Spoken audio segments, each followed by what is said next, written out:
بسم اللہ الرحمن الرحیم۔ السلام علیکم۔ لاکھوں کروڑوں درود و سلام آقا کریم صلی اللہ علیہ وآلہ وسلم پر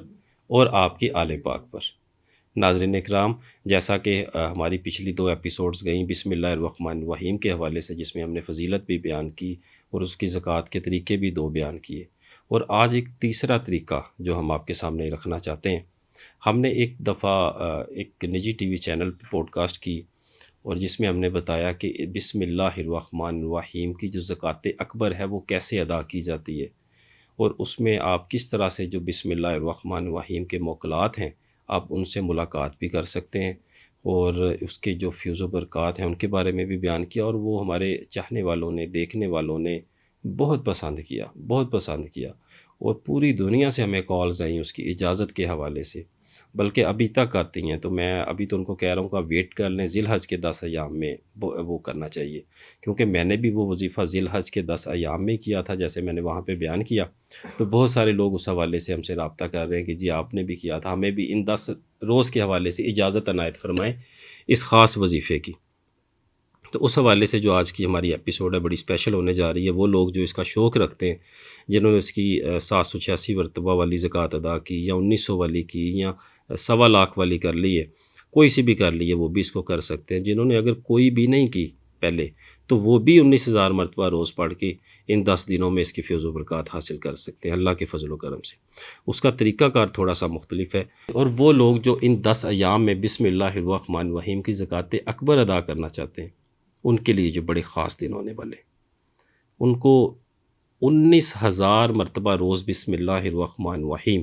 1 ذی الحج سے 10 ذی الحج تک پڑھنی پڑے گی۔ اور اس کے لیے ایک اور شرط یہ ہے کہ انہوں نے احرام باندھنا ہے،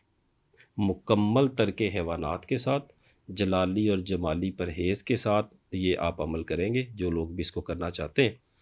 اور 19,000 مرتبہ روز اول آخر 11 مرتبہ درود ابراہیمی پڑھیں،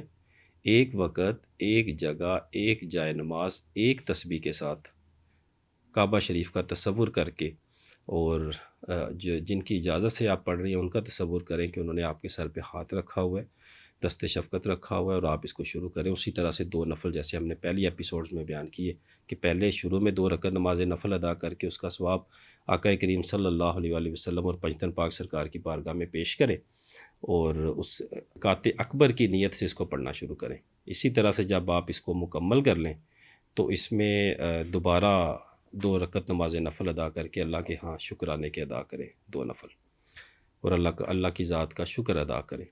اور ان 10 روز میں جب آپ اس کو 19,000 مرتبہ پڑھ رہے ہوں گے، تو جو چند ایک چیزیں بڑی خاص ہیں اور بڑی ضروری ہیں، وہ میں اس کے اوپر خاص طور پہ توجہ آپ کی مبذول کروانا چاہتا ہوں، کہ جیسا کہ میں نے پرہیز کا بتایا کہ مکمل جلالی جمالی پرہیز کے ساتھ ہوگا۔ اگر وہ لوگ جو اس کو معتکف ہو کے کرنا چاہتے ہیں، وہ بہت اچھی بات ہے، وہ بہت افضل ہے، وہ ویسا کر لیں۔ بعض کا لوگ نہیں ہو سکتے اور وہ اس کو صرف پرہیز کے ساتھ کرنا چاہتے ہیں، تو عمل ان کا بھی احسن طریقے سے ہو جائے گا، کوئی ایشو نہیں ہے، کوئی مسئلہ نہیں ہے، لیکن وہ سارے اس پرہیز کا بھی خیال رکھیں، اور اس کے علاوہ کوشش کریں کہ دن میں زیادہ سے زیادہ جو ان کے پاس ٹائم بچے، زیادہ سے زیادہ درود پاک کی کثرت کریں، اپنی نگاہ کو، اپنی زبان کو، اپنے کانوں کو محفوظ رکھیں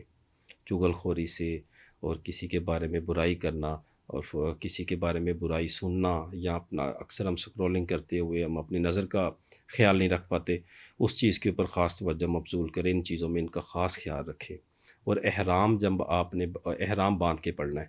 اور جب آپ پڑھائی مکمل کریں وہی احرام احسن طریقے سے اس کو کسی جگہ پہ صاف ستھری جگہ پہ رکھ دیں، اور کوشش کریں کہ جس کمرے میں آپ اس کو پڑھ رہے ہیں بسم اللہ الرحمن الرحیم، اس کے اندر کوئی اگربتی وغیرہ خوشبو کا اہتمام ضرور کریں،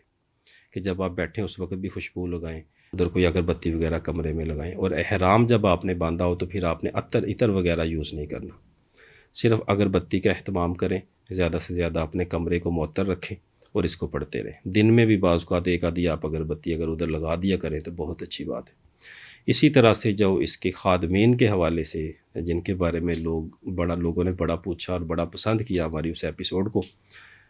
تو اس کے جو خاص 2 خادمین ہیں، عبد الرحمن صاحب اور عبد الرحیم صاحب،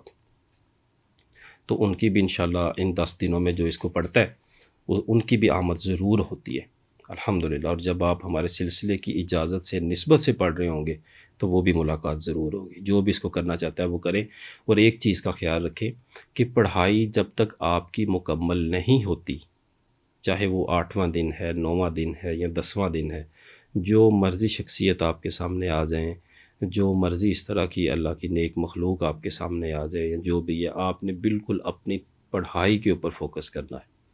کسی کے ساتھ کوئی بات چیت، کوئی کسی قسم کا اس طرح سے عمل نہیں کرنا جب تک آپ کی پڑھائی مکمل نہیں ہو جاتی۔ اور جس دن آپ کی یہ پڑھائی مکمل ہوگی، آپ کا یہ آخری دن ہوگا، تو اس دن جو بھی آپ کا وہ منتظر لوگ ہوں گے آپ کی ملاقات کے حوالے سے، تو ان کے ساتھ آپ بات چیت بھی کر سکتے ہیں، ان سے آپ دوستی بھی کر سکتے ہیں، لیکن کسی طرح کی قید و پابند کی کوئی ان کے اوپر وہ نہ لگائیں کہ جی جب میں اکثر لوگ ہوتے ہیں ان کو شوق ہوتا ہے کہ ہم لوگوں کو پابند کر لیں، اللہ کی مخلوق کو پابند کر لیں، صرف دوستی کے حوالے سے آپ محدود رہیں کہ صرف آپ کی ہمارے ساتھ دوستی ہوگی، اور ہم اللہ کے نیک کاموں میں کہ اللہ کے جو بھی ہم نیک کام کریں گے وہ آپ کی اس میں معاونت فرمائیں گے اللہ کے فضل و کرم سے۔ تو اس طرح کی ان کے ساتھ بات چیت کریں، کسی طرح کی کوئی ان کو پابند کرنے کے حوالے سے، قید کرنے کے حوالے سے اس طرح کی بات بالکل ہرگز نہ کریں۔ اور انشاءاللہ اس کے بعد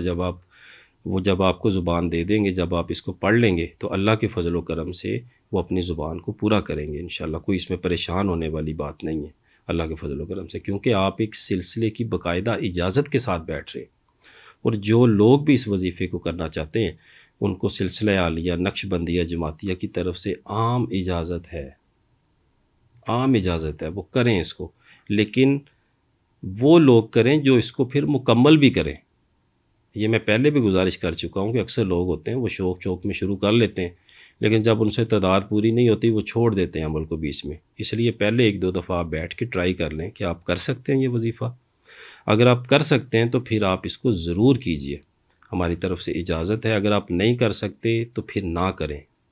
درمیان میں جا کے چھوڑ دینا وہ بہت نامناسب ہوتا ہے، وہ ویسا نہ کیجیے۔ اور اس میں ایک اور گزارش کرتا چلا جاؤں، جیسے میں نے پہلے باتیں کچھ بیان کی، اس میں کچھ لوگ ڈر گئے ہوں گے کہ پتہ نہیں کیا ہوگا، کون آ جائے گا، کیسے آ جائے گا۔ کچھ بھی نہیں ہے، بسم اللہ الرحمن الرحیم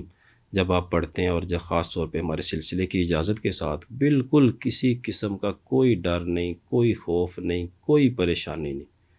اللہ کے فضل و کرم سے۔ اور جب آپ نے زکوٰۃ اکبر کی نیت کرنی ہے تو نیت یہ رکھنی چاہیے کہ ہم زکوٰۃ اکبر اس کی ادا کر رہے ہیں فی سبیل اللہ، اللہ کے لیے، کیونکہ ہمارا مقصد اللہ کی رضا، اللہ کا قرب، اللہ کی خوشنودگی ہے۔ کوئی کسی قسم کا جن، موکل یا اس طرح کی مخلوق نہیں ہے۔ لیکن پڑھائی کے دوران اگر کوئی اس طرح سے کوئی چیز آ جاتی ہے اور وہ آپ سے دوستی کا ہاتھ بڑھاتی ہے تو اس میں کوئی عذر بھی نہیں ہے، اس میں کوئی ایسی بات بھی نہیں ہے کہ، لیکن ہمارا جو مقصد ہے، ہمارا جو ذہن ہے وہ اللہ کی ذات ہونی چاہیے، کہ ہم اللہ کی ذات کے لیے ہی یہ ہماری عبادت ہے، اور ہم اسی کی مدد چاہتے ہیں، اسی کا دست شفقت چاہتے ہیں، اسی کا قرب، اسی کی رضا، اسی کی خوشنودگی ہم چاہتے ہیں۔ تو انشاءاللہ جو بھی کرنا چاہتے ہیں ہمارے دوست احباب، ان کو اجازت ہے، ضرور کیجیے گا۔ اس بندہ نچیز کو اپنی دعاؤں میں بھی یاد رکھیے گا۔ تو انشاءاللہ ملتے ہیں نیکسٹ ایپیسوڈ میں۔ السلام علیکم ورحمۃ اللہ وبرکاتہ۔